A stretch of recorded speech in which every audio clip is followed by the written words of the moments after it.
Hello everyone, welcome to Jack and Jill Academy, the Infinite Knowledge Hub. Please watch the video till the end. Also like and share it if you find it useful. Kindly subscribe to our YouTube channel and press the bell icon for latest updates. Good morning, myself Maninder. Today we are going to learn about microorganism friend and foe. That is second chapter of class 8. Micro organism किस तरह से आपके friend भी हैं और आपके किस तरह से आपके लिए हार्मफुल भी हो सकते हैं. सो आज इस सेशन में हम इसको डिस्कस करेंगे. That is second chapter of class 8th NCERT की आप क्लास 8 की सेकेंड चैप्टर का ये डिस्कस करेंगे हम आज.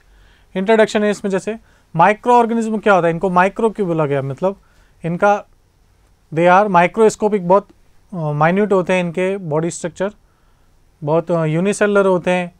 सम of them can be multicellular हो सकते हैं, but you can not identify, you can not see them without any microscope. आप इनको बिना माइक्रोस्कोप की हेल्प से नहीं देख सकते. That's why they are known as microscopic और micro organism. So micro organism present कहाँ होते हैं? Micro organism are present all over the world. ये आपको एक्सट्रीम कोल्ड क्लाइमेट में भी मिल जाएंगे और एक्सट्रीम हॉट वेदर में भी मिलेंगे. रिवर्स में, एटमॉस्फेयर में, सॉइल के अंदर, अर्थ क्रस्ट पे, एवरीवेयर आपको माइक्रो ऑर्गेनिज्म सब जगह मिल सकते हैं. They are present everywhere.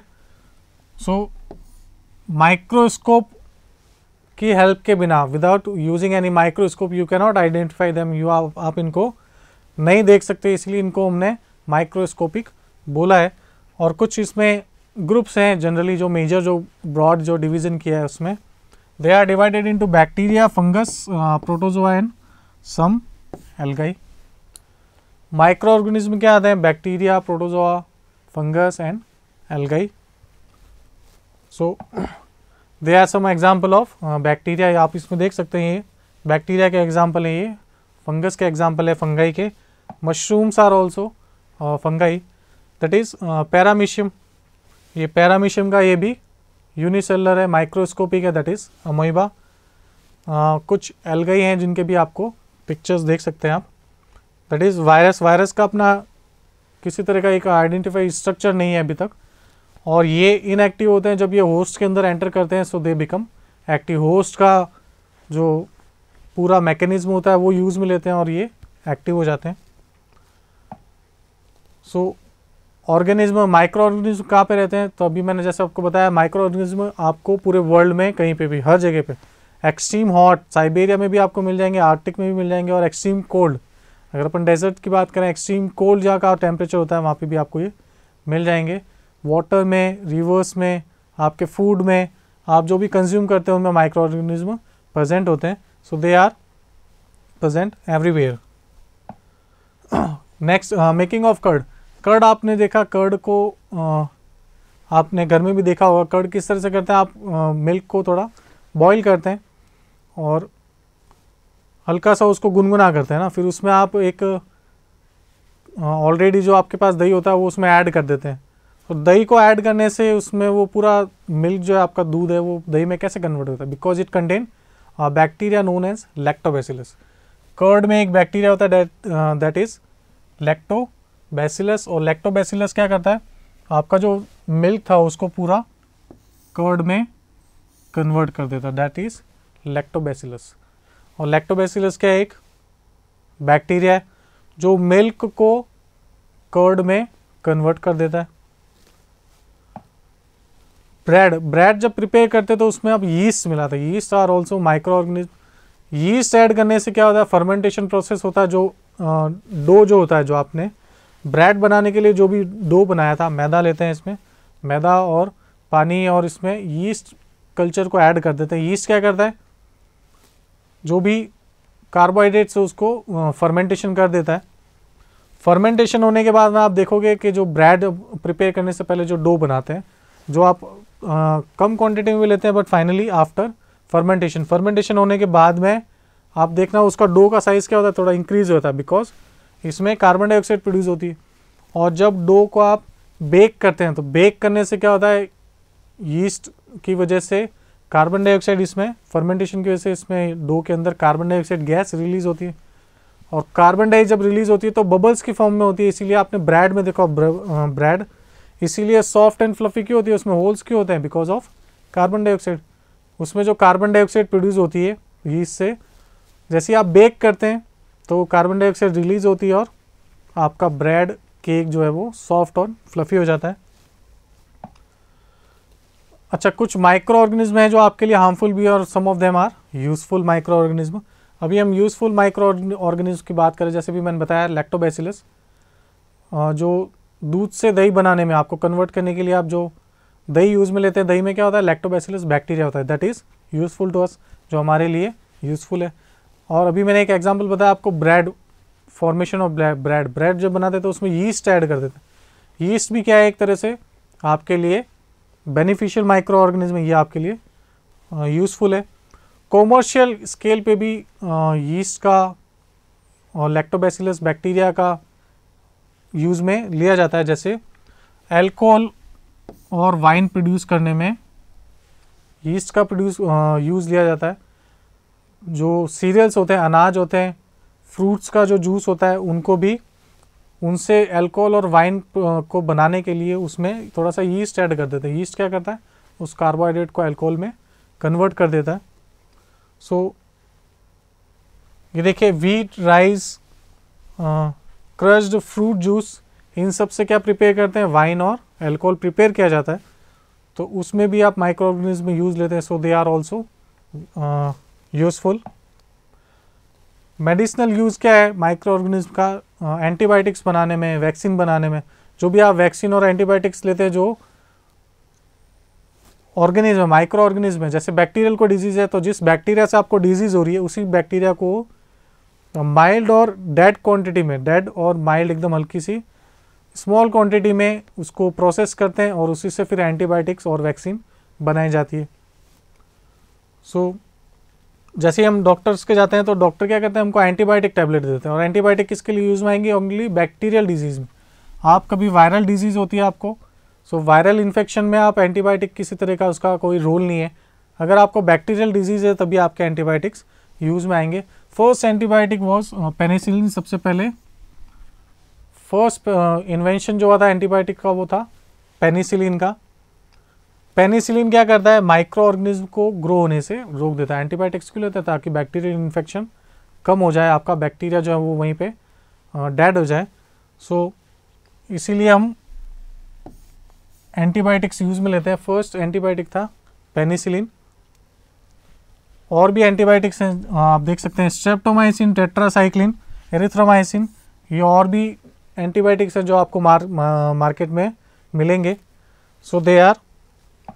अभी हम यूज़फुल माइक्रो ऑर्गेनिज्म की बात करें तो ये भी एक क्या है, यूज़ है, मेडिसिनल यूज़ भी है माइक्रो ऑर्गेनिज्म का, कॉमर्शियल यूज़ भी है।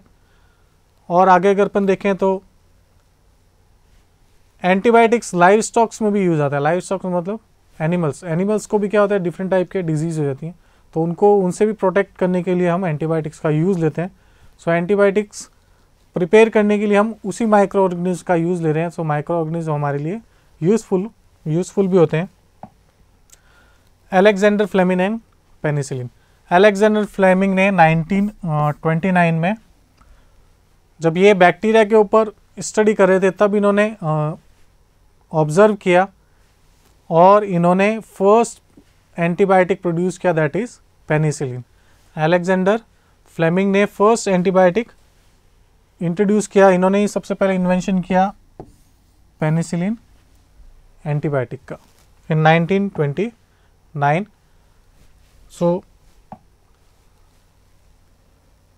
वैक्सीनेशन क्यों होता है, why are children infant give vaccination. Infant और चिल्ड्रंस को, छोटे जो बच्चे होते हैं उनको वैक्सीनेशन क्यों करते हैं, जैसे अभी आप देख सकते हैं जैसे कोरोना है तो आपको भी वैक्सीनेशन के लिए बोला जा रहा है, बिकॉज वैक्सीनेशन से क्या होता है, एक्चुअल में वैक्सीन क्या होता है, वैक्सीन में जो डिजीज़ कॉजिंग माइक्रो ऑर्गेनिज्म होता है उसी को माइल्ड क्वांटिटी में, स्मॉल क्वांटिटी में उसको लेते हैं और उसी से वैक्सीन प्रिपेयर की जाती है, और वो आपकी बॉडी में ऑलरेडी, आप डिजीज़ नहीं है बट आपकी बॉडी में वो इंट्रोड्यूस कर दी जाती है। उससे क्या होता है, आपकी बॉडी ऑलरेडी पहले से एंटीबॉडीज़ प्रिपेयर कर लेती है अगेंस्ट द डिजीज़ से लड़ने के लिए आपकी बॉडी में पहले से एंटीबॉडीज़ प्रिपेयर हो जाते हैं।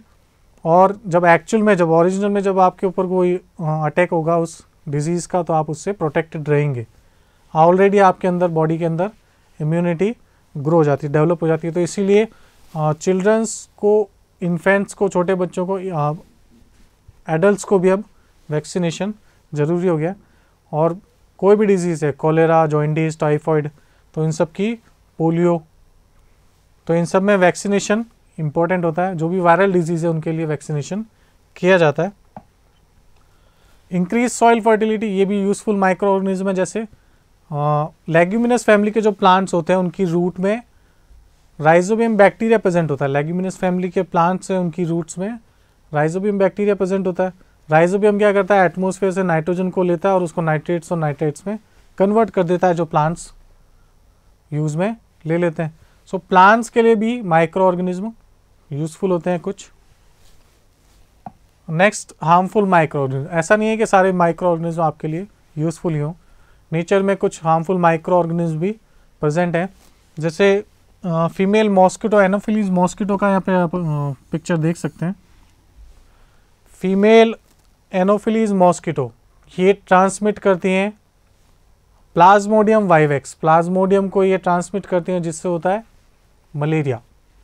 मलेरिया जिस माइक्रो ऑर्गेनिज्म से होता है उसको फीमेल एनोफिलीज मॉस्किटो ट्रांसमिट करने का काम करती हैं। सो मलेरिया आपको पता होगा, एक हाई फीवर होता है उसमें, और इवन समटाइम्स जो है पेशेंट्स की डेथ भी हो जाती है मलेरिया की वजह से, क्योंकि इसमें फीवर जो होता है वो, उसका फीवर के टाइम आपका बॉडी का टेम्परेचर बहुत ज़्यादा हाई भी हो जाता है। So female anopheles mosquito transmit करने का काम करती है आपके प्लाज्मोडियम वाइवेक्स, जो मलेरिया का जो प्रोटोजोआ होता है उसको ये ट्रांसमिट करने का काम करते हैं। अच्छा, कॉमन डिजीज़ हैं, कुछ कॉमन डिजीज़ हैं जिनके लिए बैक्टीरिया रेस्पॉन्सिबल हैं। फर्स्ट है ट्यूबरकुलोसिस। टीबी आपने देखा होगा, सुना होगा। ट्यूबरकुलोसिस बैक्टीरियल डिजीज़ होता है और ये बैक्टीरिया के थ्रू ट्रांसमिट होता है और एक पेशेंट से दूसरे, कम्युनिकेबल भी है, एक पेशेंट से दूसरे पेशेंट में ये ट्रांसमिट हो जाता है, एयर के थ्रू एक से दूसरे में ट्रांसमिट होता है। Tuberculosis, measles, chicken pox and polio. वैसे अब इंडिया को पोलियो फ्री अनाउंस कर दिया गया बिकॉज यहाँ पे अब रिसेंटली पोलियो के किसी तरह के पेशेंट नहीं मिले। और ये measles, chicken pox and polio, ये तीनों वायरल इन्फेक्शन है, वायरस के थ्रू एक पेशेंट से दूसरे पेशेंट में ट्रांसमिट हो सकते हैं। Next is cholera and typhoid. ये दोनों बैक्टीरियल इन्फेक्शन है और ये वाटर और फूड, कंटामिनेटेड वाटर और फूड कंज्यूम करने से आपको कोलेरा एंड टाइफॉइड हो सकता है। Hepatitis A, that is also viral infection, viral disease है और ये भी वाटर से ट्रांसमिट होती है। मलेरिया, जैसे भी मैंने बताया था, प्रोटोजोअन डिजीज़ होता है। प्लाज्मोडियम क्या होता है, प्रोटोजोआ, और फीमेल एनोफिलीज मॉस्किटो उसको ट्रांसमिट करने का काम करती है। सो दैट इज़, ये इनका ट्रांसमिशन होता है फीमेल एनोफिलीज मॉस्किटो के थ्रू। अच्छा, इन्फेक्शियस डिजीज़ है, कम्युनिकेबल डिजीज़ है, तो इसमें क्या करना चाहिए, पेशेंट को आइसोलेट रखना चाहिए। पेशेंट को अलग रखते हैं, उनके जो थिंग्स होते हैं, जो भी वो काम में लेते हैं, उनके जो भी यूटेंसिल्स हैं, जो भी बर्तन हैं, क्लोथ्स हैं, उनको आइसोलेट या सेपरेट रखना चाहिए। कोलेरा और टाइफॉइड से बचने के लिए मेंटेन हाइजीन। जो भी पानी आप कंज्यूम करें उसको बॉईल करके पिएं। कहीं पे भी स्टेगनेंट वाटर होता है, रुका हुआ पानी, उसको आप, इकट्ठा पानी कहीं पे भी है स्टेगनेंट वाटर, तो आप उसको पहले बॉईल करें फिर आप उसको कंज्यूम करें, डायरेक्टली आप उसको कंज्यूम नहीं करें। हेपेटाइटिस ए के लिए, ए से बचने के लिए भी आपको ड्रिंक बॉइल्ड वाटर, आपको बॉइल्ड वाटर कंज्यूम करना चाहिए। मलेरिया के लिए आपको अगर प्रिकॉशन है, रखनी है, तो आप अपने सराउंडिंग में वाटर स्टेगनेंट, पानी को रुकने नहीं दें, जो भी पानी है उसको हटा दें, साफ़ कर दें, क्योंकि मॉस्किटोज़ अपने एग लेइंग वाटर में ही करती हैं। तो जहाँ पे भी स्टेगनेंट वाटर होगा तो मॉस्किटोज़ एग लेइंग कर देंगे और उससे फिर मलेरिया और मॉस्किटोज़ ग्रो होंगे, और मॉस्किटोज़ ग्रो होंगे तो वो आगे से आगे मलेरिया को ट्रांसमिट करेंगे। सो ह्यूमंस के साथ में प्लांट्स के लिए भी माइक्रो ऑर्गेनिज्म हार्मफुल होते हैं। कुछ सम यूज़फुल माइक्रो ऑर्गेनिज्म भी और कुछ हार्मफुल माइक्रो ऑर्गेनिज्म भी होते हैं। प्लांट्स के लिए भी हार्मफुल माइक्रो ऑर्गेनिज्म होते हैं, जैसे मैं एक आपको टेबल से शो करता हूँ। सिट्रस कैंकर बैक्टीरिया होता है, बैक्टीरिया से होता है और ये एयर के थ्रू ट्रांसमिट होता है। सिट्रस कैंकर जैसे नींबू आपने देखा होगा, सिट्रस फ्रूट्स होते हैं, खट्टे फल जो होते हैं उनके ऊपर स्पॉट्स बन जाते हैं, that is because of citrus canker. Rust of wheat, गेहूं के ऊपर आपने देखा होगा एक लेयर अपने आप हटने लग जाती है। गेहूं के ऊपर की जो लेयर होती है वो रस्टिंग, जैसे आयरन के ऊपर रस्टिंग होता है वैसे गेहूं के ऊपर भी रस्टिंग एक तरह से होता है, दैट इज़ फंगस होता है ये। और ये भी एयर और दूसरे सीड्स जो होते हैं, इन्फेक्टेड सीड से दूसरे सीड पे ट्रांसमिट हो सकता है। येलो वेन मोजेक वायरस, ये भिंडी में होता है, वायरल इन्फेक्शन, और ये इंसेक्ट्स के थ्रू ट्रांसमिट होता है। सो ह्यूमंस के साथ साथ में प्लांट्स के लिए भी, प्लांट्स को भी बहुत से माइक्रो ऑर्गेनिज्म जो नुकसान पहुंचाते हैं। Next is chemical method. Prevention कैसे करें माइक्रो ऑर्गेनिज्म को स्प्रेड होने से, दैट इज़ आप उनको किस तरह से ग्रो होने से, इंक्रीज होने से बचा सकते हैं। फर्स्ट है इसमें केमिकल मेथड। डिफरेंट केमिकल्स का यूज़ लेके आप अपने आप को और दूसरे जो फूड प्रोडक्ट्स होते हैं उनको आप प्रोटेक्ट कर सकते हैं। प्रिवेंशन बाय कॉमन सॉल्ट, घर में जो नमक होता है, खाने का जो नमक होता है कॉमन सॉल्ट, जो फूड आइटम्स होते हैं जैसे फिश को भी सॉल्ट की हेल्प से आप प्रिजर्व कर सकते हैं फॉर अ लॉन्ग टाइम, ताकि उन पे किसी तरह का इन्फेक्शन, बैक्टीरियल, फंगल या किसी तरह का माइक्रो ऑर्गेनिज्म का इन्फेक्शन नहीं हो। सो आप सॉल्ट की हेल्प से, कॉमन सॉल्ट खाने का जो नमक होता है उससे भी फिशेज़, आंवला, रॉ मैंगोज, कैरी जिसको बोलते हैं, उसको भी आप प्रिजर्व कर सकते हैं। एडिंग ऑयल एंड विनेगर, जैसा आपने देखा होगा घर में जब पिकल्स बनाते हैं, अचार, तो उनको ऑयल में डिप करके रखते हैं सो दैट वो ईयर्स तक ख़राब नहीं होते। जो मार्केट से जो आप पिकल्स लाते हैं अचार, तो उनमें ऑयल को यूज़ में नहीं लेके वो दे यूज़ विनेगर, वो विनेगर यूज़ लेते हैं। सो विनेगर से क्या होता है, उसमें माइक्रो ऑर्गेनिज्म ग्रो नहीं होते और आपका फूड लॉन्ग टाइम तक सेफ रहता है। एडिंग शुगर को ऐड करके फूड आइटम्स में आप शुगर को ऐड करने से भी उसको लॉन्ग टाइम तक आप प्रिजर्व कर सकते हैं। Next, hot and cold treatment. जैसे आपने देखा होगा घर में आप जो दूध जब भी आप लेके आते हैं मार्केट से, तो उसको आप फर्स्ट टाइम जैसे भी लाते हैं तो आप उसको बॉईल करते हैं सो दैट उसमें से माइक्रो ऑर्गेनिज्म अगर कोई अवेलेबल प्रेजेंट हो तो वो उसमें से डाइड हो जाए। सो दैट इज़ हॉट, उसको बोलते हैं हीट ट्रीटमेंट। कोल्ड ट्रीटमेंट भी होता है, जैसे आप प्रिजर्व करके रखते हैं अपने घर में जो रेफ्रिजरेटर है, आप फूड आइटम्स को उसमें रख देते हैं ताकि वो लॉन्ग टाइम तक प्रोटेक्टेड रहे और किसी तरह का उसमें माइक्रो ऑर्गेनिज्म ग्रो नहीं हो। So that is hot and cold treatment. Next, Louis Pasteur pasteurisation. इसमें क्या होता है, लुईस पैस्चर ने इनको इन्वेंट किया, इसीलिए इसको पेस्चराइजेशन प्रोसेस बोलते हैं। लुईस पैस्चर जो थे, इन्होंने इस मेथड का इन्वेंशन किया। इन्होंने क्या किया, जैसे मिल्क है सपोज, उसको पहले 78 डिग्री सेल्सियस तक कुछ सेकंड्स के लिए गर्म करते हैं, एक्सट्रीम गर्म करते हैं, फिर उसको जैसे ही बंद करते हैं तो उसको गर्म जो मिल्क है उसको सडनली आपको फ्रीज करना पड़ता है, उसका टेम्परेचर एकदम सडनली -10 तक लेकर आ जाते हैं।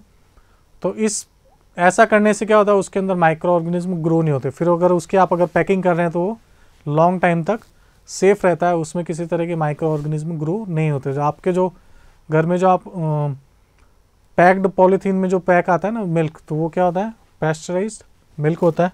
पेस्चराइजेशन प्रोसेस उसमें कंप्लीट होता है, उसके बाद में उसकी पैकेजिंग करते हैं, फिर आपको सेल के लिए मार्केट में लाया जाता है। So thank you for watching the video. I hope आपको आज का हमारा सेशन अच्छा लगा होगा। Thank you. Thank you for watching the video. Follow us on Facebook, Instagram, Twitter, and LinkedIn as Jack and Jill Academy for more information. You can also download Jack and Jill Academy's app from Play Store for online courses related to school education from pre-primary to senior secondary level. Competitive exams like NTSC, NDA, CLAT, JEE, NEET, and multi-activities like yoga, art and craft, dance, music, self-defense, and many more.